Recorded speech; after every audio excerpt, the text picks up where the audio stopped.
Now, when we take this look at this next fight, this is Jared Anderson. And what I want you to really take note is what he did wrong and what he did right.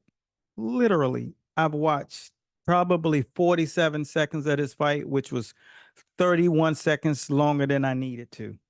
Okay. Well, 34 seconds longer, 35 seconds longer than I needed to. So take a look at this and we'll go directly into, if you know. Yeah, you don't see a look or a grimace on the look of Bacoli at all. Oh, left hook. Oh, and a right hand. And all of a sudden, Anderson is down for the first time in his career. And that's what I was talking. That's all I needed to see. Like, I saw footage immediately and I was like, oh, I already knew what was going to happen. I had no idea what was going to happen. But one thing that you got to realize is that whenever you are in the squared circle against an opposition that's directly in front of you and that person is more massed than you. See, everything is about density. Okay? If you take a bat and you punch through a 10,000 pound stack of sand, when you hit it, it's going to say poof, and sand is going to go everywhere. That's what's going to happen. But if you take that same sand and you wet it, and you take that same bat and you swing it and you hit it, it's going to say, there's not going to be a follow through like it was when you had dry sand. And that means there's a mass issue going on. The matter is not just it doesn't matter that it's still the same weight. It's the difference of distribution that's happening. It has enough moisture to be cohesively joined together as a force. And it's going to take a different object to cut through that. Right? And that's the difference. So when you have someone in front of you that's actually more dense than you, and you're standing in front of them, and you start exchanging, when they hit you, they're going to move you like dry sand. And when you hit them, it's going to be like you're hitting wet sand. It's not going to feel the same. As Shane Mosley said when he fought against Winky Wright, moving up from 147 to 154.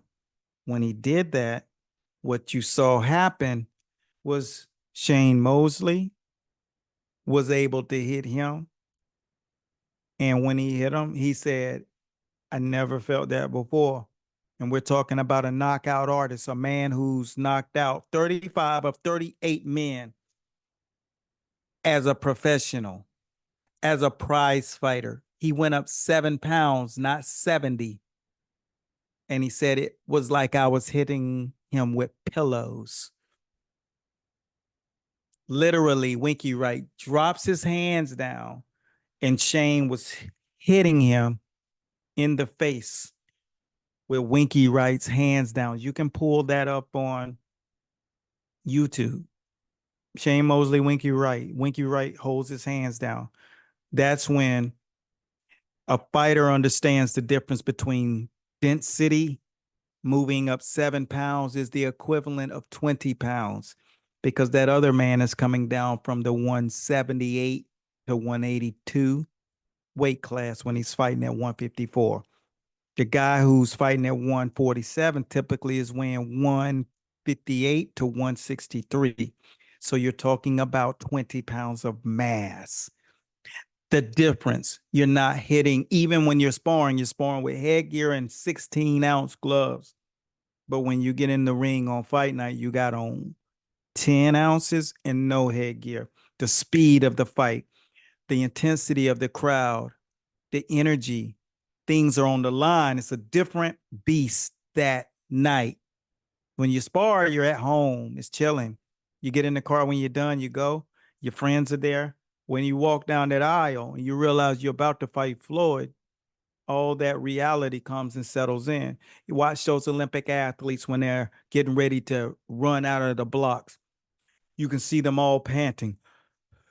That's what we call anxiety. It's real now. This is not rehearsal. Your coach is not standing here. The moment Jared Anderson walked out, I realized this. He's going to get knocked out because he did not go angular.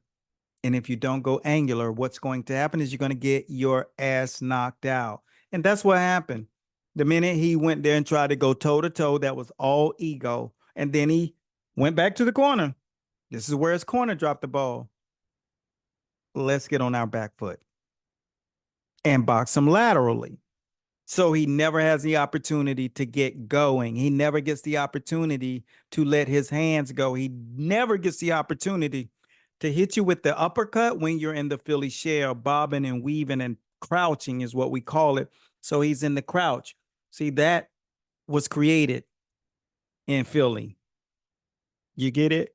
Because see, my downline includes George Benton, Matthew Saad Muhammad, all of those guys. When you look at this, the game of boxing, you don't play this sport because there's things about it you can't find in social media. You can't learn from guys who say, I teach boxing, because you got to have a professor above that.